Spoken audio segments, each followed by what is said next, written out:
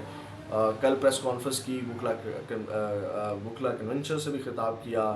آج جو ہے وہ کچھ صحافیوں سے ملاقاتیں ہوئیں جس میں مجیب الرحمان شامی ہیں اور یا مقبول جان ہیں اور سہیل وڑائچ صاحب ہیں، ان سے بھی اس وفد نے ملاقاتیں کی۔ پھر منصورہ میں جو ہے وہ جماعت اسلامی کے میر حافظ نعیم الرحمان سے ملاقاتیں کی۔ اب اس میں جو ہے وہ ملاقاتوں کا مقصد کیا ہے؟ جیسے کہ محمود اچکزئی نے اب جب آج ملاقات کی اور منصورہ کے اندر، تو وہاں پہ انہوں نے پریس کانفرنس کرتے ہوئے جو ان ملاقاتوں کا مقصد آپ جاننا چاہ رہے ہوں گے وہ میں آپ کے سامنے رکھ دیتا ہوں۔ انہوں نے کہا کہ محمود اچکزئی نے کہا، انہوں نے کہا طے کر لیں کہ آئین ایک فارمیلٹی ہے یا پھر اس کا تحفظ بھی کرنا ہے۔ ہر چند سال بعد ایک سربراہ جنرل آتا ہے جو آئین کو ایک کاغذ کا ٹکڑا سمجھتا ہے۔ ہم نے عوام سے کہنا ہوگا کہ اگر آئین کی خلاف ورزی ہوگی تو عوام سڑکوں پر نکلے، یہ انہوں نے بات کی۔ یعنی کہ اب اس سے میں آپ کو یہ بتا سکتا ہوں ناظر کرام کہ آنے والے دنوں کے اندر جو ہے وہ یہ ایک تحریک کا آغاز ہوگا کہ جناب جو آئین ہے اس کو نہ پامال کیا جائے۔ جب آپ کو پتہ ہے کہ پچھلے الیکشن میں جو بھی کچھ معاملات ہوئے آرمی چیف صاحب کے ساتھ، اب دیکھیں آرمی چیف کے ساتھ مختلف لوگوں کی ملاقاتیں ہو رہی ہوتی ہیں، اعلامیے جاری ہو رہے ہوتے ہیں۔ بھائی کیا تک بنتا ہے آرمی چیف کے ساتھ ان لوگوں کی ملاقاتوں کا؟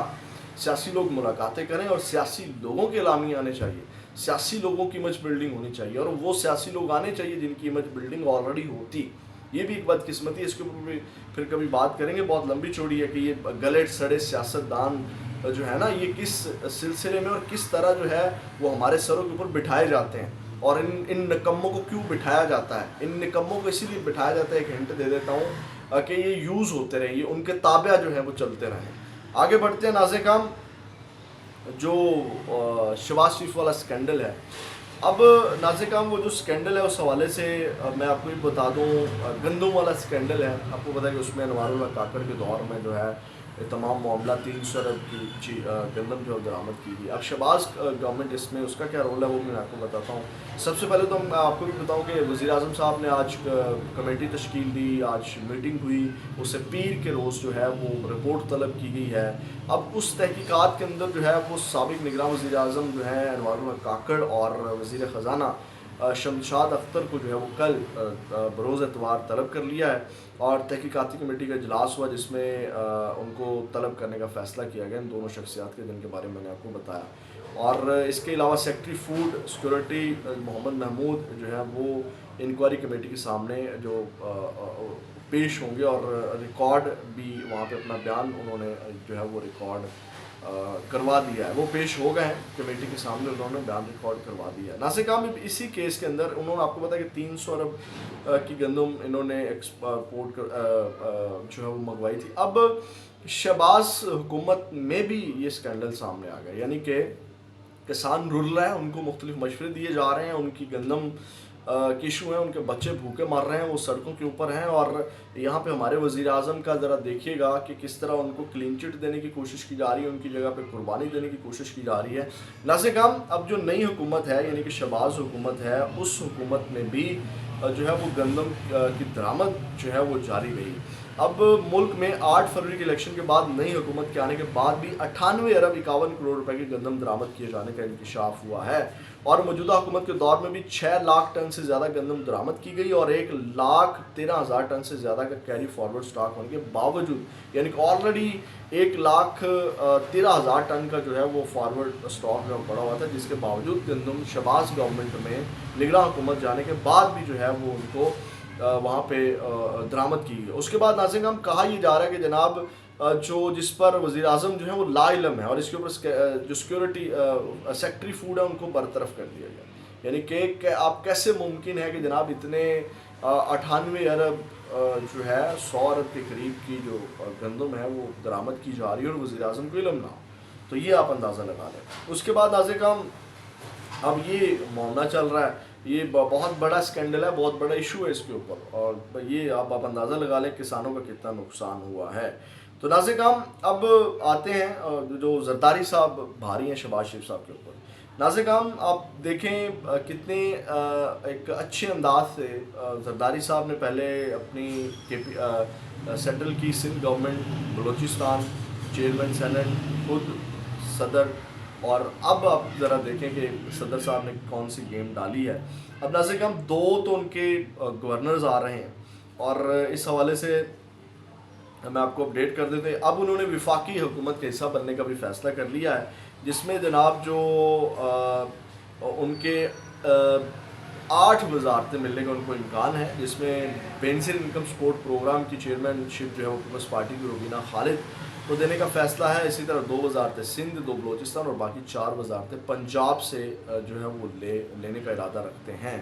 اور یہ ناظرین اور 2 گورنر بھی وہ لگا رہے ہیں، 2 یعنی کہ کے پی کے اندر اور بلوچستان کے اندر. ناظرین کرام اب اس حوالے سے بھی خبر لے لیں کہ سلیم حیدر خان، ان کا تعلق نون لیگ سے ہے، ان کو گورنر پنجاب کی انہوں نے تعیناتی کی منظوری دے دی ہے. فیصل کنڈی بطور گورنر جو ہے خیبر پختونخوا ہوں گے، یہ ان کا تعلق پاکستان پیپلز پارٹی سے ہے. اور اس طرح جعفر خان مندوخیل گورنر بلوچستان ہوں گے.